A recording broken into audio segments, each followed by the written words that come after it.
Then in this video we are discussing about the new concept, standard electrode potential of transition elements. What is standard electrode potential?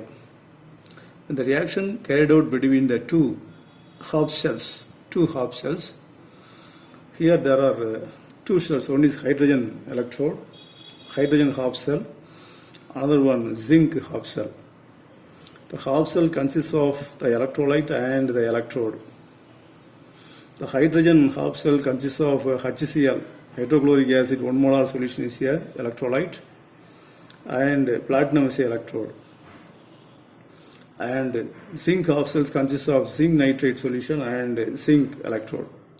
When the two half cells are connected through the wire, the electron flow from one half cell to another half cells. There is a flow of electron, there is flow of current. That is called electrode potential. One electrode donate electron, another electrode accept electron.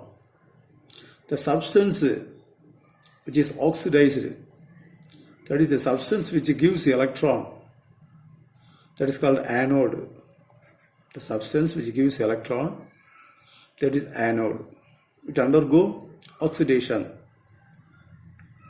The substance which accepts electron is a cathode. It is a oxidizing agent. It is an oxidizing agent. Oxidizing agent it accepts electron. The electrode which donate electron is a reducing agent. Reducing agent. So in the anode, from the anode to cathode, there is a flow of electron. What is standard hydrogen electrode? To measure the electrode potential of a particular half cell, how much amount of current is produced? What is the E0 value? Electrode potential of zinc alone. It is to be found out by using the standard electrode, standard hydrogen electrode. By fixing the value of standard hydrogen electrode is 0. So standard hydrogen electrode, the E0 value is 0. We are fixing the value 0. This is unknown electrode. Zinc rod is dipped in zinc nitrate solution is unknown electrode. What is the electrode potential? Appear in this half cell by connecting these two cells. By measuring the electrode EMF value in the voltmeter, the E0 of the cell, whole cell, half cell, another half cell, I combine these two half cells, this is the whole cell. What is the E0 value for the cell? Total E0 value. Total E0 value is equal to the ER minus EL. EMF obtained in the right hand side cell minus left hand side cell. That is the total value. So E0 of the cell is equal to ER minus EL. What is ER? ER is the electrode potential obtained by the zinc minus what is EL? Electrode potential of the hydrogen electrode. The value is assumed to be 0. So the value obtained in this voltmeter, that is equal to minus 0.76. Therefore, minus 0.76 is equal to ER, that is the EMF of the zinc minus hydrogen. Hydrogen electrode 0. Therefore, ER is equal to minus 0.76. That is the electrode potential of the zinc electrode. That is equal to minus 0.76 volt. So, by calculating the unknown cell, EMF, E0 value of the unknown cell, to calculate the E0 value of the unknown cell is connected with the hydrogen electrode, and to measure the EMF value, and by using this formula, the ER value, the E0 value of the cell in the right hand side to be measured. The E0 value for number of electrodes are given. That is standard reduction potential. The ion accept electron, so reduction takes place. Accept electron to form the metal, so minus 1.63 volt. For vanadium, standard reduction potential is minus 1.19. All these ions are given, values are given.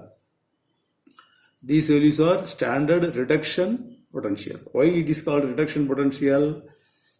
Addition of electron. Electron is accepted by the ion. So reduction takes place. By the reduction of this element, the EMF value is equal to this one. These two electrons comes from hydrogen electrode. So these metal ions are on the right hand side. It is attached to the right hand side of the whole cell. So this half cell attached to the right hand side. The left hand side, as usual, hydrogen electrode. By measuring the E0 value, the standard reduction potential is calculated by using the formula E cell is equal to ER minus EL. By using the formula, you can find out this value and tabulated. So from this value, we conclude a number of results. One is which is the best powerful reducing agent by giving two values. Whether it is titanium or vanadium, which one is the best reducing agent? So by using these two values, which element having, which ion having higher negative value of E0 value, that is the best reducing agent. From the value itself, we can easily find out the best reducing agent. So either titanium 2 plus or vanadium 2 plus, which is the best reducing agent? Titanium is the best reducing agent by using this value. If you know the value, we can easily find out. So this table is used to find out the best reducing agent.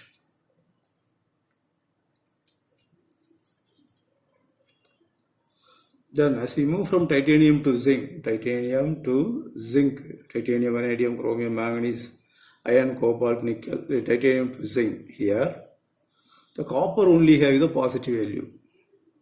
The copper only have positive 0.34. Copper only has positive value. This indicates that copper is more stable. If the value of E0 is positive, the product is more stable. Product is stable.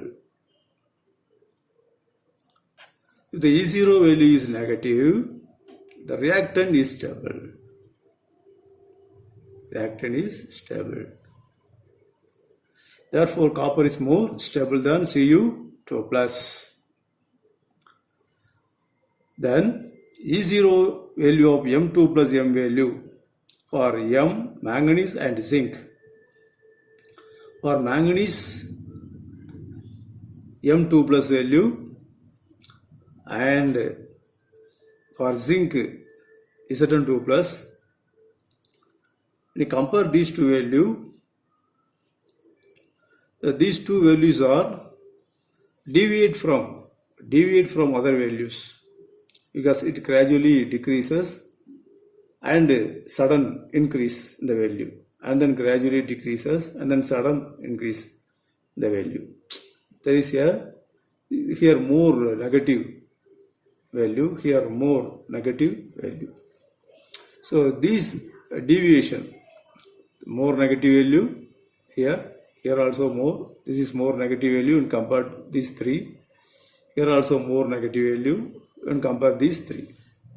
So this deviation is due to the stability of the orbital. The manganese 2 plus having D5 configuration, Mn2 plus element ions having D5, 3D5 configuration, and Zn2 plus have 3D10 configuration. So these two configurations are stable configuration.